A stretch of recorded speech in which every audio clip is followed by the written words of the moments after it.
My favorite aspect of working with Schroeder Design and Build was that they were just so incredibly careful with our home from the moment that they showed up. They just treated it like it was their own home. They laid down plastic, they fixed anything that was dinged, or they found things even before I saw them, and I lived there, and they made sure that they treated our place right.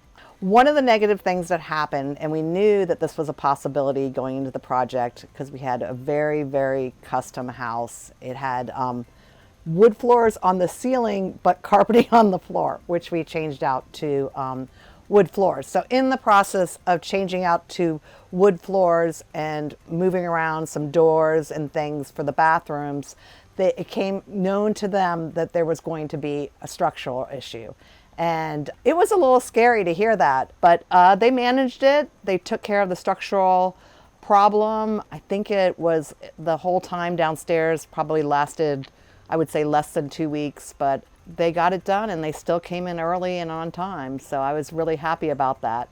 My happiest time was in my closet. I really, really wanted a chandelier. Jessica, that was with me in the Ferguson showroom, we saw it when we came in, and it was kind of in the back of my mind and hers, and we went back to it. It was this wonderful chandelier. And originally, I think we thought it looked too big, but then we got really excited about it. They told us that it was going to fit, and that made me super duper happy, and that's one of my favorite aspects of my closet. I'm a coder and a developer. I just enjoy hanging out there and looking out the window and drinking my coffee and glancing around at my clothes and shoes and doing a little code. I just think they were incredibly professional, honest, nice people, courteous to our house.